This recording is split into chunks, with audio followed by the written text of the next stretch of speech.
Hello and what is up YouTube? My name is G3 Iron and today we're talking about why words matter, and we're going to focus in on the differences in the language that was used in the announcements for both POE Mobile and Diablo Immortal. Now, a word of disclaimer, or the famous phrase that we use around here all the time, is don't hear what we're not saying here. What we aren't doing today is piling onto Blizzard. If you were hoping to pile onto Blizzard, you can do so in the comments down below, but that's not what I'm going to be doing in this discussion. What I'm going to be doing isn't simply piling on or adding another meme video, adding in various hilarious sounds to the reaction of the announcement of Diablo Immortal. Plenty of other people have done that in a far more successful way than we could do it here today.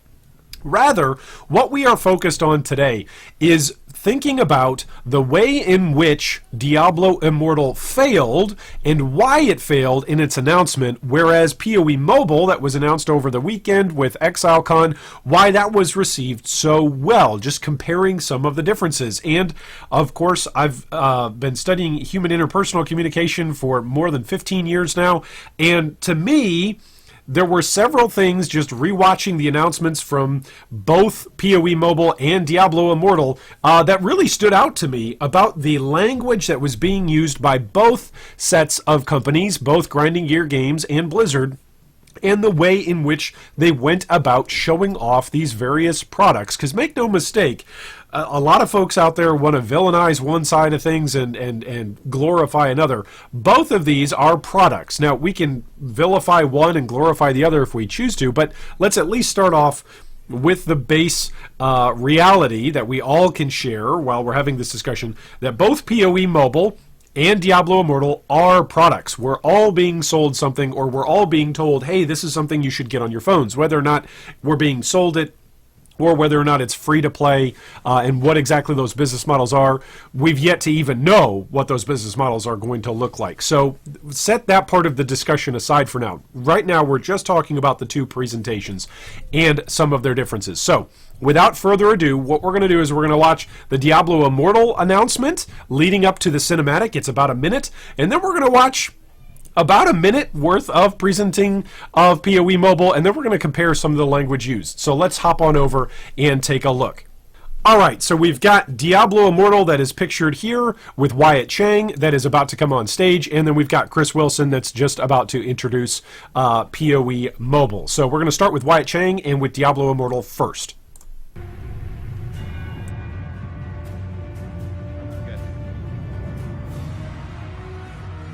Hello, Blizzcon!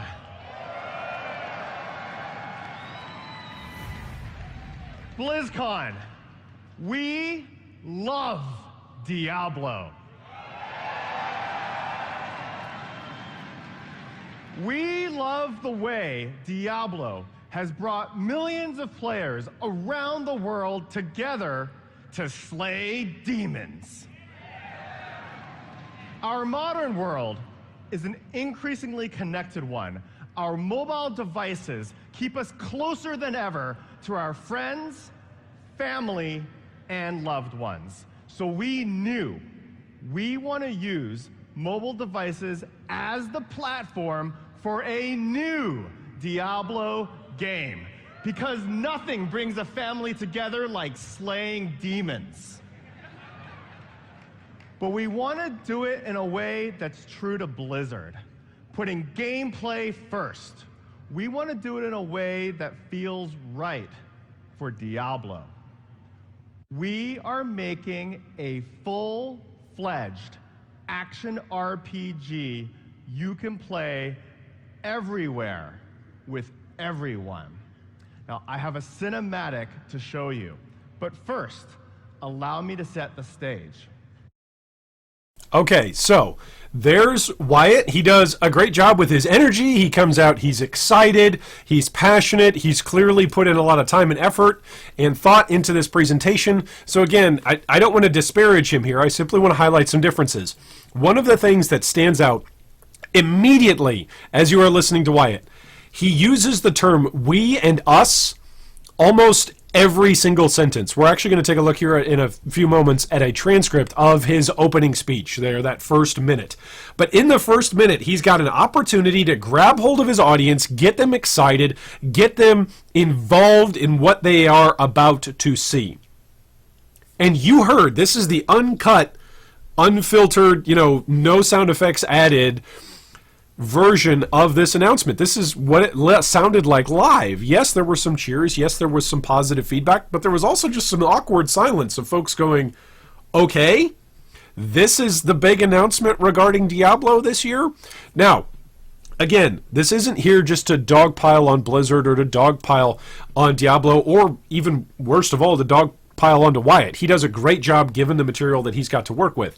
But notice the words that he used. He talked a lot about a lot about things from his perspective, things from the developer's perspective, things from Blizzard's perspective. The entirety of the presentation is about what we at Blizzard have done for you all, for players everywhere, for families, for friends, and for loved ones, what we as Blizzard have done. And the focus really is on what we have done at Blizzard. So many times using just those personal pronouns, talking about what we as the team have built. When you compare that to the almost nonchalant and too cool for school approach that POE took, you can already start to see and develop some ideas about why one of these presentations was received with applause and the other was received with maybe some tenuous nervousness. So let's listen to what Chris has to say with POE Mobile and compare the two. So, for a year we've had a few developers working on a bit of an experimental skunkworks project at the studio. Let's watch a video about it.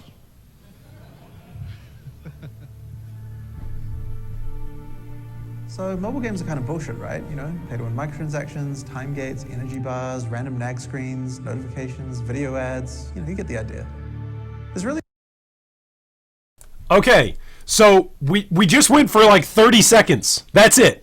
30 seconds, and do you see the difference in between Blizzard's presentation style and Grinding Gear Games' presentation style? You've got one guy out on a stage with the big logo and, of course, some sort of representative t-shirt, which is cool. That's great. I think it's awesome. I think working with what they worked with, they did their best. But when you compare that with what POE Mobile did, from the get-go, rather than saying, hey, this is the big thing, this is our single announcement, let's get our one guy out there to describe this and give you the whole story behind it, they go, hey, I'm not going to waste any of your time, here's a trailer. And as soon as you get into the trailer, they've got one of their tech developers, one of the lead guys at Grinding Gear Games, Jonathan Rogers, and his opening line is, quote, so mobile games are kind of bullshit, right? That's his opening line.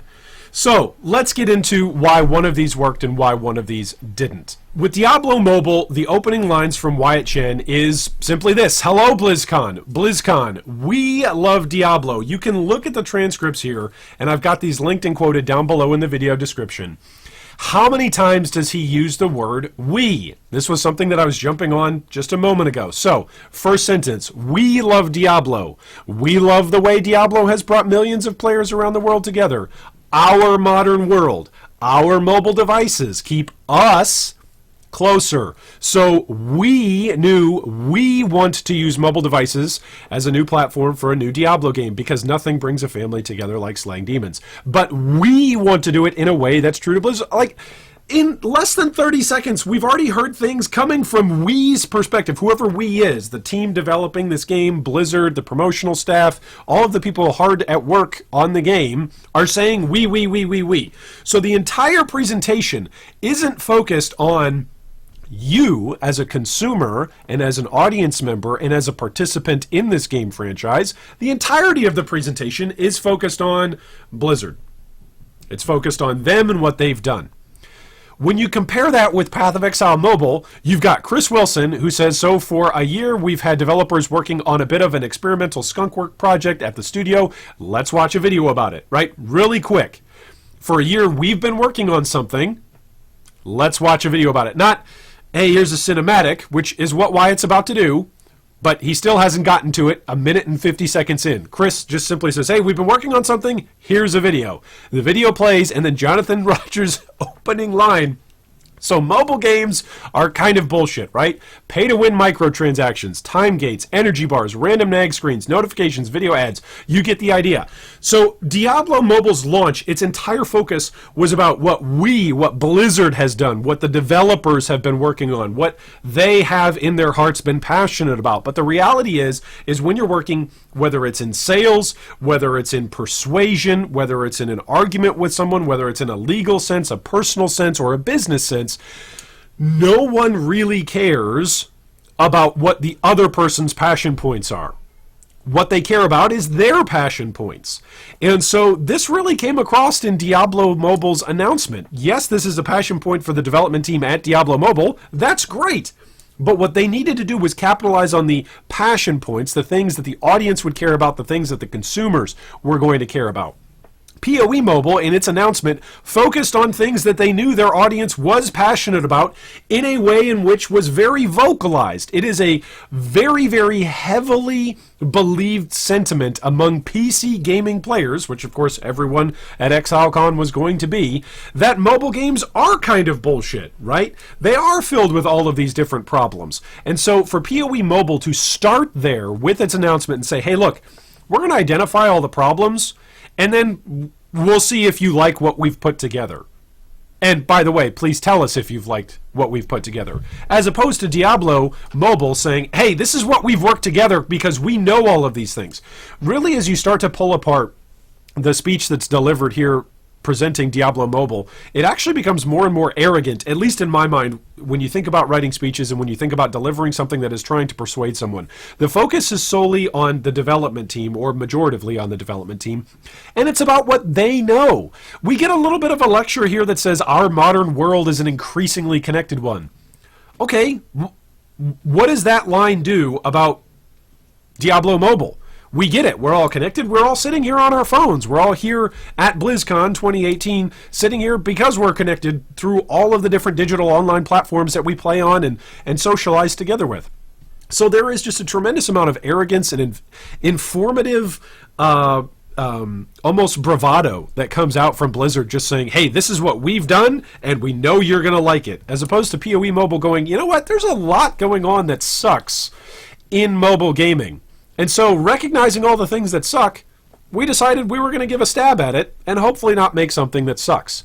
That is a totally different approach in terms of its presentation style. Again, this isn't simply here just to pile on Blizzard and say Blizzard bad, GGG good. This is just to say in their presentation styles, very, very different, that reveal a lot about how they're communicating and how they're effectively connecting with their audiences at hand. Now, moving on, there's a couple of things to note here. First off, Diablo Mobile was announced as the main event at the annual event, BlizzCon, regarding this game's franchise for Diablo. It was the announcement in 2018 for Diablo. Secondly, it was developed in a major way by a team outside of Blizzard. So even though Wyatt Cheng can come out and say, hey, look, we love this thing, everyone comes to find out after BlizzCon that yes, Blizzard's been working on this, but so have also third-party developers and contractors outside of Blizzard. So how passionate really are they about this product? Or are they simply paying out and having somebody else make the game while they reskin it? Thirdly, the gameplay demo that was there at BlizzCon was critically compared to other previously made mobile games. When you compare this with Path of Exile Mobile's announcement, it was announced at the last and only convention for Exilecon, and it was the last big announcement out of their first set of announcements on the first day. It wasn't the main thing. It was, hey, here's all of this other really cool, awesome stuff. And by the way, we've been working on an experimental Skunkworks project. I mean, they're taking shots at their own work and saying, hey, look, this might work, this might not work. So it was the last thing that was announced rather than being the main thing. What a shock that a PC-oriented audience at BlizzCon would not necessarily receive a mobile game announcement that well. What a shock that a PC-oriented audience at Exilecon would be incredibly excited with all of the announcements about the PC game Path of Exile, and then also have some hopes for what a mobile game might look like as a companion to that PC version. Secondly, POE Mobile was announced as being totally developed by GGG staff and by hired-on developers who have been included into the team expressly for the purpose of this project. If you want to talk about the passion that we have and the things that we know, which was all Blizzard's perspective, right? GGG certainly seemed to have a hell of a lot more buy-in because they've said, look, we're hiring people specifically to work on this. We're not contracting this outside of our in-house operations. We're expanding our in-house operations because we are so passionate about making a great game. Thirdly, the gameplay demo is compared to the previously made PC game. Right? So rather than being compared to other mobile games, which already there's all of these opinions about microtransactions, pay to win, video ads, nagging reminders, notifications, right? All of that stuff. Diablo Mobile was instantly going to get compared to all of that other stuff, whereas POE Mobile, upon its release and because of its presentation style, was going to be compared to the PC version of the game rather than all of those other mobile games. So it wasn't going to have all of that negative thought processes already going in for players to play it because they're comparing it to a PC game that they already have positive feelings about rather than comparing it to mobile games that they already have negative feelings about. So you can see the difference here in between these two companies and in between the two presentation styles in between the announcements of both of these mobile games. So there's a couple lessons to be learned here, and those of you who are in business, you already know this. First off, know your audience. You have to know what your audience wants. For crying out loud, if the audience hates or has an opinion about something, you've got to know that when you're going in to present something to convince your audience of something. If you don't know what your audience wants, then it really limits what you're able to accomplish. Your number one goal isn't to be setting goals at that point of what you can produce as solutions to the wants of your audience. Your number one goal at that point is to actually get to know what your audience wants. So, in other words, what Blizzard needed to have been doing during that Diablo Immortal announcement was going out and asking people, is a Diablo mobile game something that you want as a companion game to the already existing Diablo 3? They didn't know what their audience wanted, and because of that, they got a reaction that was substandard, not that exciting. Secondly, know what your audience doesn't want. Again, this is brilliant on the point of GGG, just from a presentation standpoint. It's not pushy, it doesn't come across as sales-like. It's simply saying, hey, you know what? We don't really think that mobile games are great. There's a lot of problems with them. As soon as somebody says that, it really starts to acknowledge something that we all don't want. We all don't want, let's say, Path of Exile to just become a mobile exclusive and to leave PC, right? So we're starting with something where there's an acknowledgement about what the audience does want and an acknowledgement of fear about what the audience doesn't want. The audience doesn't want pay-to-win microtransactions. They don't want annoying, nagging notifications. They don't want time gaps and energy bars and all of these horrible things, and an acknowledgement of that is brilliant from the get-go. Secondly, focus your language on your audience, not on yourself. Right? Focus your language on your audience, not on yourself. If all you're caring about in your presentation, and your language will betray you of this, if all you're caring about is yourself, then your audience isn't going to buy into whatever it is that you're pitching, whether it's a sales technique, whether it's a relationship conversation, whether it's a persuasive conversation, it doesn't matter. If your language is not focused on your audience, then it's going to be focused on you. And then you've got an even harder task because you've got to know what your audience wants from you, and then you've got to convince them that you're aware of it. It adds a layer of complexity that simply isn't needed and makes your job tougher when you are chatting, convincing someone of something, presenting someone of something, selling someone something, persuading someone of something. Focusing your language on your audience allows your audience to benefit and to see the benefit in what you are doing, as opposed to presenting something that you just care about. Well, if your audience doesn't really care about you, then they're not going to care that you care about it.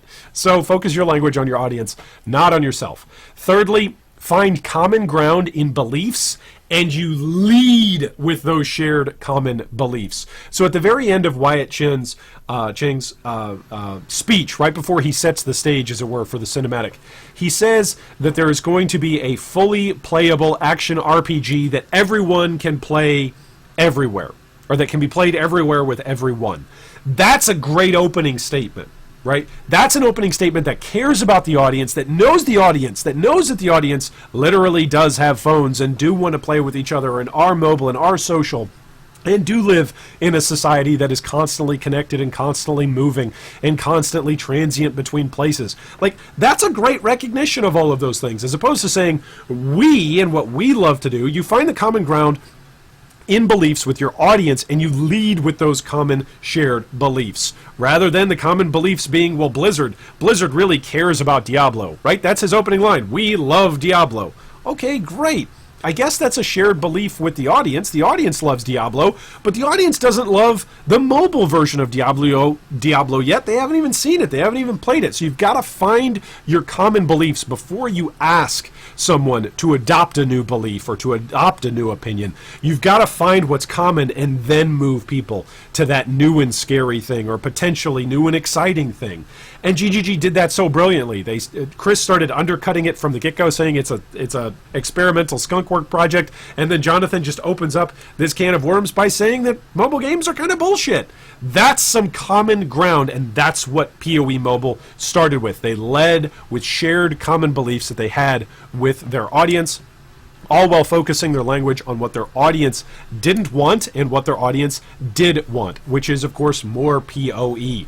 The same lesson can be learned for all of us in almost every aspect of what we're doing. So chances are, if you've got a school presentation this week, or a business presentation this week, or if you're in relationship with somebody, just remember these three things. Know your audience, focus your language on your audience, and find common ground and beliefs with your audience, and lead with those common shared beliefs. Well, that's a lecture from me on why words matter and some of the differences between Diablo Immortal as well as POE Mobile in their presentations and announcements. But what do you think? That was a whole bunch of me sharing my opinions, but who really cares about my opinions? I certainly don't.